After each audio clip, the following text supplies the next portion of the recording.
महाकाल मंदिर के पुजारी पर आपत्ति लेने पर विवाद सामने आया है। नगर के शासकीय मंदिरों में जाकर नित्य प्रतिदिन वहां के पुजारियों को परेशान करना, मानसिक प्रताड़ित करना, झूठी शिकायत करना और डराना धमकाना करते हैं।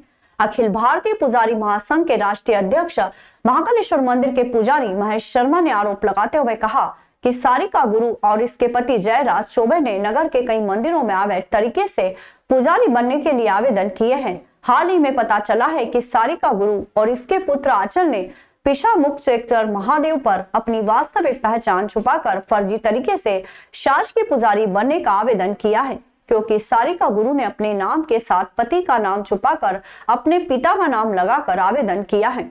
महाकाल मंदिर में प्रतिष्ठित पुजारी और पुरोहितों के सम्मान को ठेस पहुंचाने वाली सारिका गुरु को महाकाल मंदिर में केवल पुजारी और पुरोहित दिखाई देते हैं।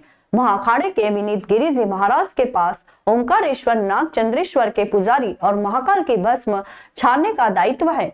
इसके लिए आज तक कभी कोई शिकायत नहीं की गई। इससे यह प्रतीत होता है कि सारिका गुरु और इसके पति जयराज चौबे ने सांठगांठ की हुई है। अखिल भारतीय पुजारी महासंघ शासन और प्रशासन से मांग करता है कि उपरोक्त विषयों को ध्यान में रखकर जयराज चौबे और सारिका गुरु के विरुद्ध जांच होनी चाहिए, जो खुद फर्जी तरीके से शासन को गुमराह करते हैं। इन्हें ब्लैकलिस्ट कर किसी भी मंदिर में पुजारी नहीं बनाया जाना चाहिए, जिससे किसी भी भक्त के साथ ठगी न हो और आस्था के साथ खिलवाड़ न हो।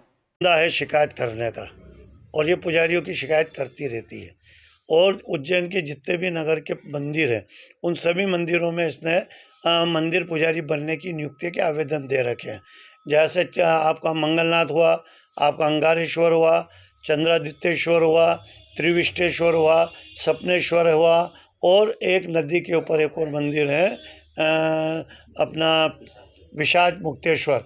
उस पिशाच मुक्तेश्वर पे भी इसने एक आवेदन दिया है और उसमें फर्जीवाड़ा किया, जबकि ये शादीशुदा औरत है। लेकिन इसने वहाँ जो आवेदन दिया है सारिका गुरु ने, उसमें अपने पिता का नाम दिया, पति का नाम नहीं दिया।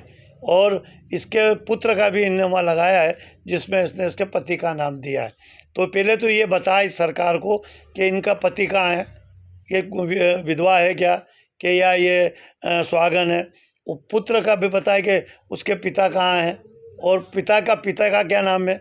ये अपनी आइडेंटिटी बताए। दूसरे को फर्जी कहते हैं, दूसरे पुजारियों को फर्जी कहते हैं, दूसरे को फर्जी के नाम से उनकी शिकायत करते हैं। तो पहले ये जो फर्जीवाड़ा कर रहे हैं, ये अपनी आइडेंटिटी बताए कि हम ऑथेंटिक लोग हैं।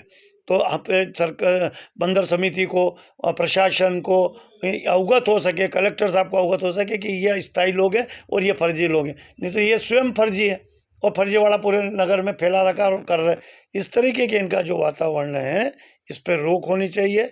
ब्लैक लिस्ट इनको कर देना चाहिए। इनके आवेदन पे कोई गौर नहीं करना चाहिए। यदि इनको कहीं पुजारी बना दिया जाएगा तो आम श्रद्धालु, आम भक्त इनसे ठगा जाएगा और हमेशा ये उनको ठगते रहेंगे। और फिर उसके बाद इनको मंदिर से मुक्त करना या हटाना प्रशासन के लिए भी टेढ़ी खीर होगी। इसलिए प्रशासन पहले से ऐसे लोगों को वहाँ नियुक्ति ना दे, उसकी पूरी जांच पड़ताल हो और जांच पड़ताल के लिए की जाए।